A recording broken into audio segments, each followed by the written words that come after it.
What do we do now?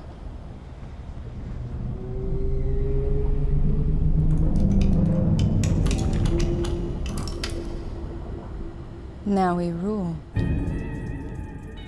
Welcome to Alien Earth, the official podcast. I'm your host, Adam Rogers, and while I'll never be a trillionaire, I like to think that my scientific curiosity is potent enough to unpack the undiscovered depths in any given episode of quality television. This week, the season finale, episode 8, The Real Monsters. Of course, there are spoilers ahead. Make sure to watch the finale before you listen. Today on the podcast, writer and co-executive producer Migizi Pensoneau is back. Stunt coordinator Rob Inch will talk us through the action in the final episode, and Sydney Chandler is also back to close out the evolution of her character, Wendy. And to wrap it all up, I'll ask series creator and writer Noah Hawley the big question posed by this episode, and really the whole series: what makes a monster? First, maybe you have one or two season finales or series finales living rent-free in your brain. I do. And my big takeaway from them is that it ain't easy to stick that dismount. So now writer and co-executive producer Migizi Pensoneau is back to give us all a bit of a gymnastics lesson. In a finale like this, everything has to pay off. It all has to be really, really carefully considered and thought out, because you don't want to shortchange the audience on any one story that they might be invested in. And you want to leave them with a feeling of like, man, that was a wild ride. I am curious about next season. This was great, and this should hold me over for a couple of years, you know? And if you did it right, then the storylines intersect. Some payoff for one makes some other story make sense too. Yeah, 100%. The lessons that the characters learn should absolutely affect and influence their relationships to everybody else around them. I mean, the main thrust of this is about identity and what makes you you, what makes you who you are. You know, in the end, it's your action, but it's also the way that you see yourself, and can you live up to the potential of the way that you see yourself. Wendy goes through a million different variations on what side she's taking. Is she going to be more on the side of the creatures or the side of the hybrids, or more on the side of humanity as represented by her brother? Is she going to fall into the sort of tyrannical version of herself as like sort of mentored by Boy Cavalier? I think one of my favorite aspects of episode 8 is that there's a little hint that she has some Boy K in there and that she ends with "now we rule." And you're like, what does that mean? What does that even mean? You know, the thing that Boy K says from episode 1 is like, I just want to have an interesting conversation with somebody. And you finally get him to a position where somebody is right there ready to have a conversation, and he has nothing to say. What's the significance of this episode opening in the cemetery with Dame Sylvia taking care of the graves of the children? It's just a really striking moment. It's a pretty brilliant move on Noah's part to remind you of the sort of the humanity of the hybrids before we go into this place where at the end we're going to see them sort of lording over their world, their domain, including that cemetery. Oddly enough, Nibs is the only one that can really acknowledge in a real way, like, oh, I don't think this is me. Whatever that means for her. Her version of what's inside of her does not line up with this body that's lying in the ground. And that's a pretty interesting and profound moment, I think, before they get hurried off to the next scene. It's a really nice moment. Is Dame Sylvia still a mother at that point for them? Or have they lost? Do they not think that about her? Does she still feel that way about them? I mean, she's the only mother that they have anymore at this point anyway, right now. And so she's the one that's their only guiding light in this new world and this new reality that they've had. I mean, they're pretty messed up parental figures. It's Kirsch and Dame, and Adam Hines comes in to discipline once, and you have Boy K. None of these people are people that you would want to have as your guide for morality. The one exception, of course, being Arthur, and now he's doubly creatured. Well, it's remarkable because the only one of them who ever says that he loves them is the one who gets face hugged and chest bursted for his trouble. Yeah. For all of it. The one who actually cares. It was sort of the most tragic thing that we can put into Arthur's last moments, is to give Slightly and Smee this moment of, there's an adult here who actually is what he's supposed to be, sort of a surrogate parent and somebody who is very open about the fact that he loves these kids. And my favorite thing that happened on set was when they take each other's hands, which was not necessarily scripted. And it was one of those moments that was like, oh, this is such a little kid thing to do, as you have this sort of like father figure, like, oh, thank God I'm safe kind of moment. And they're holding hands. But of course, they end up being the ones who hold him up as he's dying from this chest burster. It was, it was god-awful. It was wonderful. I can only think of 2 other moments of physical contact between hybrids and their parent figures. One of them is violent, is Nibs and Dame. And then there's hugs between Hermit and Wendy and Marcy. Yeah, I mean... But it's really one of the only gentle moments of parental physical, expression. Oh, yeah, for sure. There's always this weird distance between the hybrids and the humans. One of the times we first see them all together in a room outside of when, that wonderful sequence where they're all become hybrids is them in the big hallway where they are, one of them standing on another while they're doing push-ups or doing and they're like, they're all, I mean, they're very physical and very much siblings together. But when it comes to anybody else having contact with them, there's always something standoffish or aloof about it. They're just separate in a weird way, for sure. I think it's one of the reasons why I like that hand-holding moment so much, is it's so tender. And it's so just real, like parent to child. And Jonathan and Adarsh and David played it beautifully through the whole thing. They brought it every single time. All the hybrids start out confined in a cell. At the beginning, by the end, it's all the adults, the remaining adults. Yeah. That parallelism, intentional, that dynamic, is there's a little of the Peter Pan thing in there too, right? The children are now like the running as rampant as they do in the story with the adults out of the picture. Oh, yeah. They're in full rumpus mode, running around the island, collecting people. It's insane. The wonderful realization that Wendy has is not just a sort of like profound inner awakening of her own power, but it's like, her actual physical control over this island. And it's telling the way that gets used is to do what they did to them, to throw them back in a cell. I think it's really telling that it does go back and forth. They haven't learned necessarily from the mistakes of their elders. It's just a perpetuation of the same thing. So I think it's an interesting place to leave everybody. And I think that there's more than a little pride. Boy Cavalier's laugh at the end. In a season 2, there's a lot to be explored in that laugh. But among them, they've resolved their differences. Like they had a lot of internecine jealousies and petty human concerns with each other that now they kind of don't anymore. Now they're all on the same evil robot team. Yeah. I mean, there's still a lot of hesitance in the looks between Slightly and Smee. They've done a lot of bad things together, and I don't think Smee's ever really fully on board there and is still a little afraid of what his friend has become. And although they are lined up in their goal in the immediate, they are very different characters. And I think heading into a season 2, whatever they might be thinking now we rule means, I doubt that any one of them is on the same page together. So also in this episode, there's an allusion to Hermit's lung, the lung that got taken out of him earlier in the show. And it becomes the incubator, the womb for the chest burster that then Wendy ends up connecting with, the xenomorph that she can actually talk to. And Boy K says to Hermit, "You'll never guess what we did with the old one." He's joking about the old lung. So how did you all come up with that? Because it's twisted, but it's also really cool.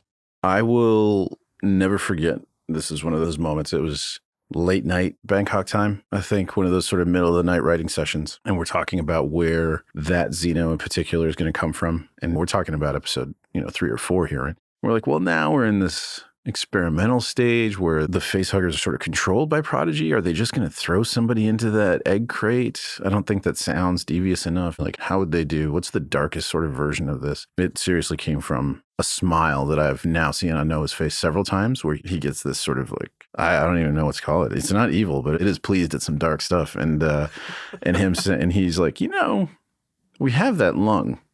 And I was like, oh, and I came back and I was like, that's horrid. And he laughs and I laughed and we went off, and we knew that the manipulation of Wendy trying so desperately to connect to her brother, to have this metaphysical sort of twisted and warped piece of her brother that imprints onto her and begins to have a relationship with her, that was always in the back of Noah's mind. And that sort of perversion of connection was always right there. We always knew that was always going to be a part of, in weird ways, DNA-wise, or within the parameters of the show and within the parameters of Alien, that's her brother. It's an interesting thing to think about for sure and explore.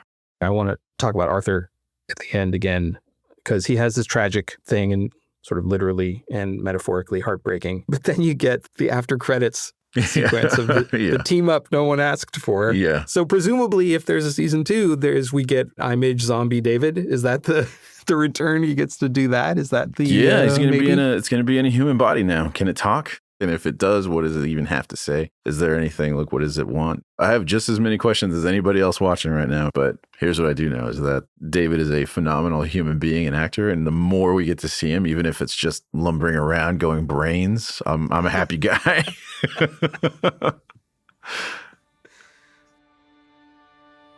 It's a tantalizing prospect that in a nominal season 2 of Alien Earth, we might get some zombie fights to go along with the existing slate, the human image fights, the hybrid robot fights, the hybrid xenomorph fights. Anyway, getting all of that gladiatorial combat to work takes a lot of behind-the-scenes effort. So what's it take? Here's stunt coordinator Rob Inch to talk about everything from stunt doubles to our beloved xenomorph. Listen, every single episode we did when the xenomorph came onto the set for the first time, a member of cast was a new member of cast and they'd never seen it. Let me tell you, they were all freaked out. Anybody that saw it. I still got freaked out every time I saw it. I love that. Noah had cast Cam, who plays the xenomorph, probably a couple of months before I came on board. You know, he is a stuntman in his own right. And he's a talented stuntman as well. Like, we used him, funnily enough, playing one of the Yutani soldiers. There's a little nugget of information for you. Yeah.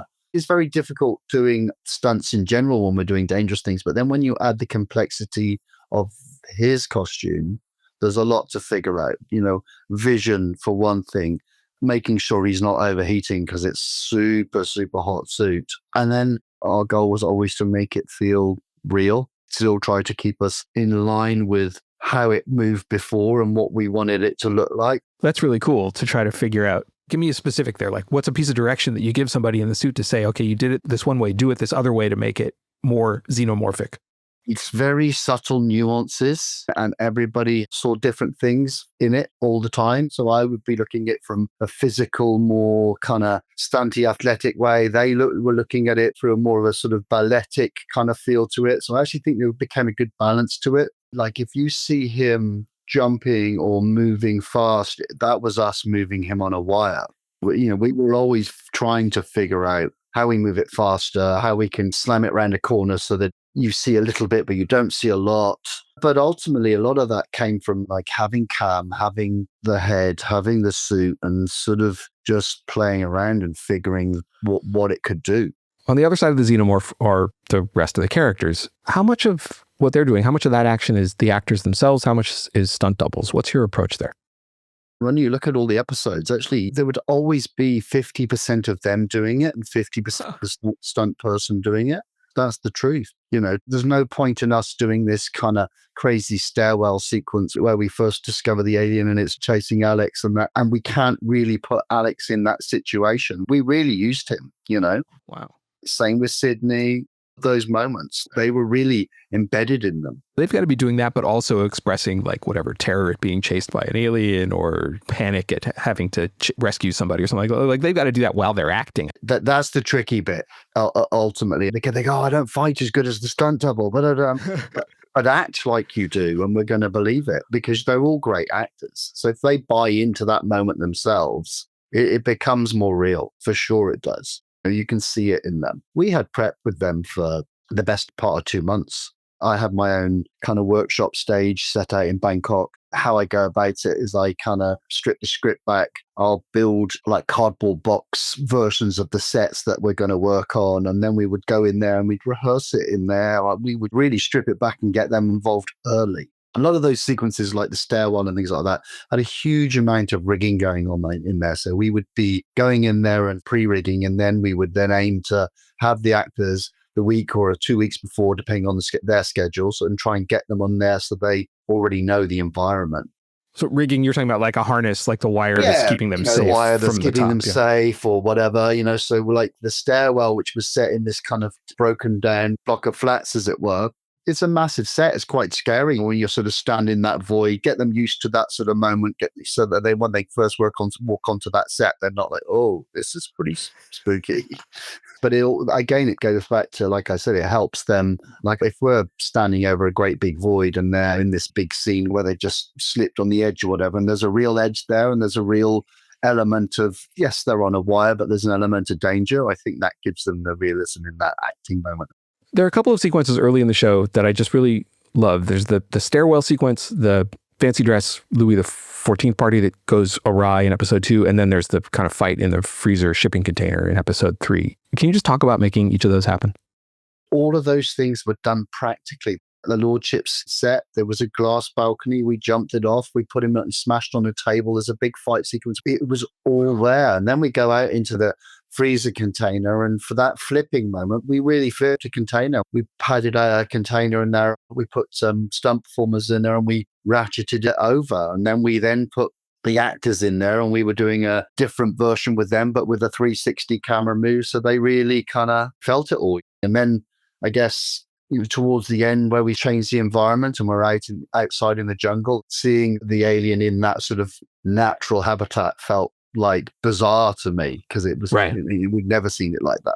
There's a fight in the last episode between Kirsch and Morrow. Those characters have animosity for the whole, as soon as they meet each other. Like if it was a Western, you'd know that they were destined for a shootout by the end of the movie, both superpowered in different ways. One of them's a synth, one of them's a cyborg and has the robot arm. So I want to know, what was the planning like? How are you integrating the abilities of these two characters with the abilities of the human actors? How'd you get it to be the fight that everybody wants to see finally happens? For clarity, that wasn't originally in the script. Really? And I think I got a message from Corey, our first AT, and it was like, hey, Noah's got something coming down the pipe for you. And I'm like, what? And all of a sudden he was like, how about this one-on-one fight? I'm always keen on a one-on-one fight, especially on a sort of like closing out a big series like that. One thing I love in fights is using the environment. So we were using that. It was set in the lab. So we were using the tray, we used the floors, we used the table, the mirrors, the glass. And again, the idea of, have we ever seen this kind of synth cyborg moment? It was finding what was going to be their super strengths. When he gets slammed on the table, it bows with him, it breaks his back. In any other fight, the fight would be over. But he still manages to crawl over, pull his leg out, and it's still, it never felt like it was ever going to end until somebody put the bullet in, And you said this fight wasn't even in the script originally. So what was that like for Timothy and Babu, for the actors to do it? I think when they got told they were doing a fight, they were like, yeah, let's get it on. We were at the end of our long stint in Thailand and we were trying to find rehearsal time for the actors, but they were fully dialed in. You really feel the cyborg synth performance in it. And that's from the actors for sure, 100%. So that fight, as Rob says, had the actors totally dialed in. And it does seem like a kind of culmination for those characters. But this episode, that's kind of going around. By the end, the Lost Boys have finally embraced who they are, mechanical bodies and all. So let's go back to Sydney Chandler, Wendy, to take us through that arc from human to hybrid to alien whisperer.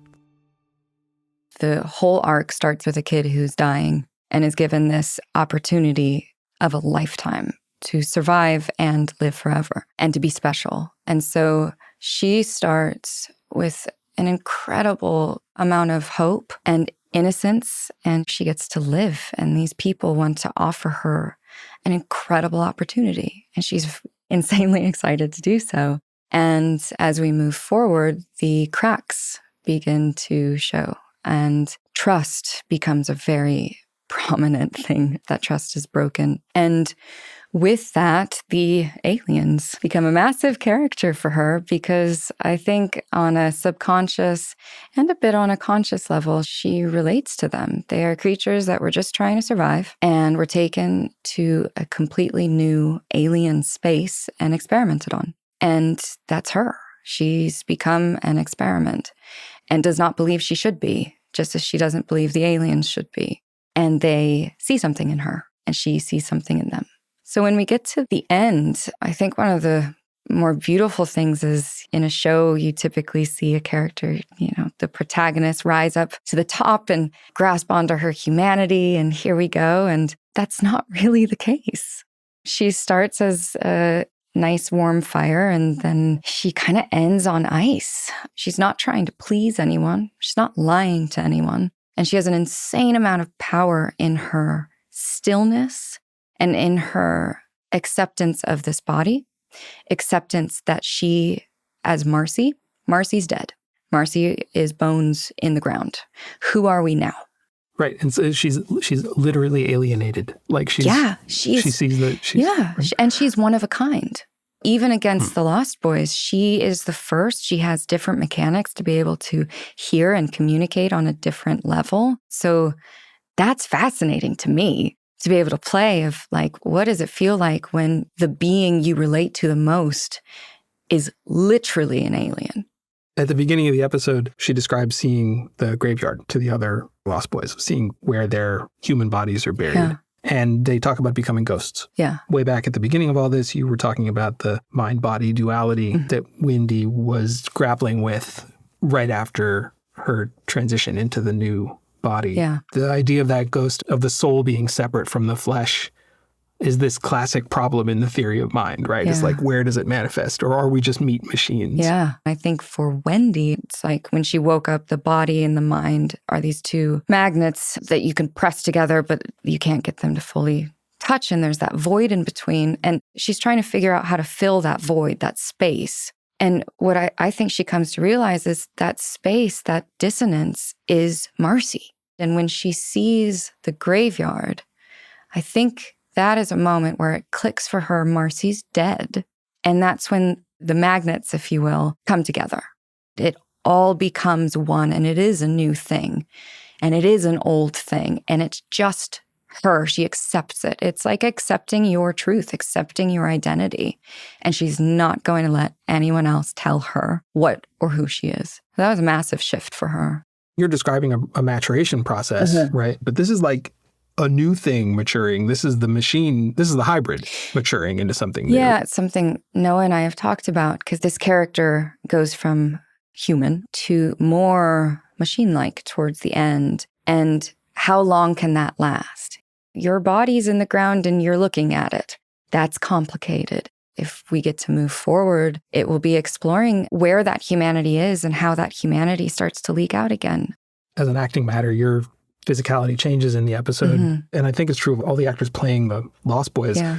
The moment of decision of like, no, now we're going to go round up the adults. Everybody gets like a warrior posture. Yeah. Was there a change in what the physicality was supposed to look like right. for somebody watching it like well, me? that's really interesting, actually, because that was never a conversation between any of us. Noah really gave us the freedom. He said, focus on the character and what a child would react to trauma. But watching it, I also noticed that. And I think it was this, it almost looked like everyone settled into the power of their body. It was like they realized the power of their vessel. And for Wendy especially, there was this power of stillness. And she can hold eye contact. She could hold eye contact forever.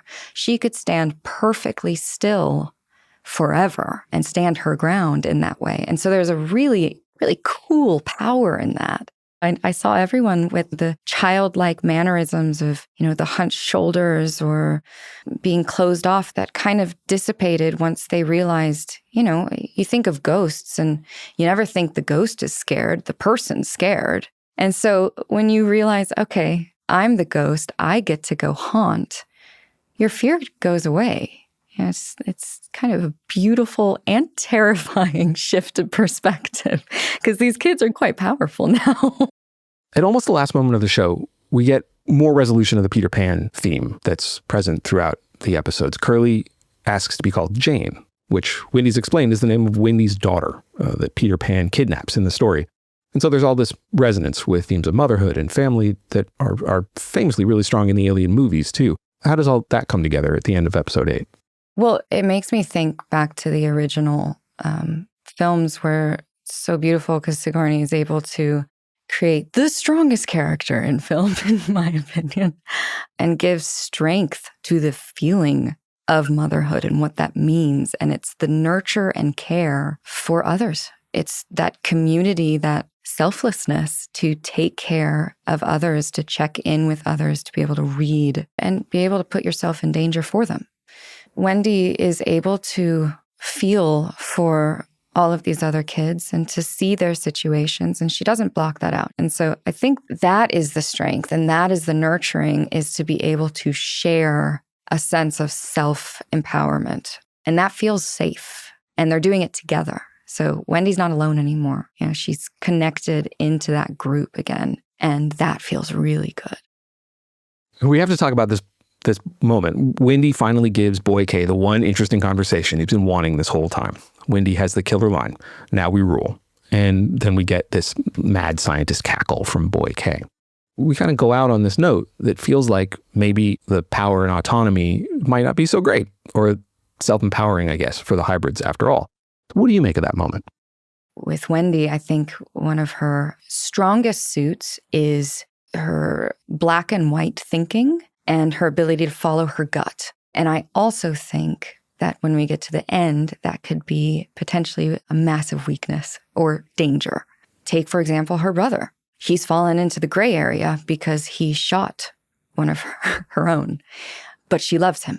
And so when Boy K laughs, it almost feels to me like he's intrigued by how dangerous this scenario can now be and give power to an immortal child with an alien. I mean, who knows what can happen? Boy K might be reveling in the chaos of this moment, enjoying watching the world burn, but does that make him a monster? Does what the Lost Boys have done make them monsters? Does being a huge insectoid space alien that can bite a person's head off make someone a monster? Actually, that probably does make you a monster, but to finish out the season of Alien Earth, Noah Hawley is back to try to answer that question. What makes a monster, really? Among other big questions, of course. For me, it goes back to Sigourney's line in the second film where she says, "I don't know which species is worse. At least they don't fuck each other over for a percentage." I think that in order to really create the deepest horror possible in this show, you have to combine several types of horror. There's the literal don't be eaten horror. There's the sort of primordial fear of parasites. There's the body horror, right? And then I think there's the moral horror. There's the things that we do to each other. I mean, the idea that Mara would present slightly with this choice, right? You must expose a human being to a facehugger, and then when the facehugger falls off, you must walk them out of the facility and bring them to me. But you choose who the person is. It's something that would be awful were it asked of an adult, but to ask it of a child is really an abomination, right? So that level of horror that settles into the audience on a human level. It's not just, oh, that's gross, or wait, you mean it goes in your eye? It's visceral and it's repulsive on a human level. And I think it's the combination of those forms of horror that build to that eighth hour, and the Lord of the Flies, the children's revolution, the surge of feeling that comes when the prisoner escapes, when the tables are turned. And if the driving question of the season was, is Wendy going to choose human or other? I think we've had a few episodes in which the audience is going, I think other's probably the right way to go. You know, as she says to Dame Sylvia, what if you're what's wrong? You know, what if humans are what's wrong with this scenario? But then what's the alternative? That's what the show has to figure out. But Wendy has an option here that nobody in an alien movie has had, nobody in this situation has had, which is she can communicate with them. Right. She's like become a key that any of these people are going to want. She can actually deploy xenomorphs at her enemies. Well, and as her brother says, you know, we're food to them. And she says, no, you're food. She's not food. I mean, they're food to the flies, but they're not food to these creatures. And they have a certain amount of security on that level, is that they're not part of the food chain anymore, the hybrids or the synths. And yeah, she has some level of control over these creatures. I think, you know, the goal of the series is to explore that idea of, do you ever really have control of the shark, you know, or are you just fooling yourself? The way that the scientists are fooling themselves that they can control this situation. But for the moment, she has an ally, you know, that allows us to explore another aspect of Alien that, you know, hasn't really been explored in the films. We were introduced to this alien idea as a single creature. And then in the Cameron movie, we were introduced to the idea that maybe they're actually more of a hive, you know, or a colony who has a queen, and that they have some ability to communicate. You know, I decided to make it auditory because, you know, it's really hard to communicate through smell on the television. Very early on, Dame Sylvia poses the thought that if we don't improve human life alongside immortality, all we've done, she says, is create immortal consumers. At the end of episode 8, what do you think the show has to say about that idea, about the idea of immortality in general? What you have to think about is, for all of human history, death is the worst thing that can happen to us. But when you're talking about experiments that might give us immortality, then what's the worst thing that could happen to us, right? And if the worst thing that could happen to us is each other, or the things that we've done, the tortured decisions, I mean, if Slightly's going to live forever now with this knowledge that he killed the one person there who cared about them, that's worse than death, I think, for him, because death would be welcome. By episode 8, it is very clear that the poor kids are not growing up okay. They've all essentially made a decision to embrace whatever the powers are that these new bodies have. They all admit by the end that they're not kids anymore and that they're in charge, that they get to be ghosts, right? They're literally ghosts in machines. Yeah, but the danger, of course, is that they end up like Boy Cavalier, who he tells us killed his own father and replaced him with a father he could control. That's an awful story to them, but there are similarities in terms of we're being mistreated by a figure of authority and we're rebelling against that figure. And in some cases, that's going to end in death for people. They don't see it. They don't see the parallels, right? But I see it as the storyteller. Do any of the adults or robots who were in loco parentis for these hybrids, do they remain their parents by the end? Do they remain parents for them even after horrible things happen, even after, Kirsch gets broken and Boy K gets put in the jail? Are they still parents? You tell me, are the things that your parents did to you still with you to this day? I don't think we escape our parents very easily. And, we're shaped by them for better and worse. So I think those figures of authority, it's very hard to shake that. I think in this moment, they have the sort of upper hand. But, what I like about Sam's performance as Boy Cavalier in that final scene is that, when she says, "Now we rule," and he starts laughing because you think he's lost, but really he's won, because what he's really invented is a new species. And he is a genius, he is responsible for this moment. And those characters always interest me, the ones who you cannot count them out because he is going to find a way to regain the upper hand if he can. Plus, we find out that if anybody's okay, at least the image is okay.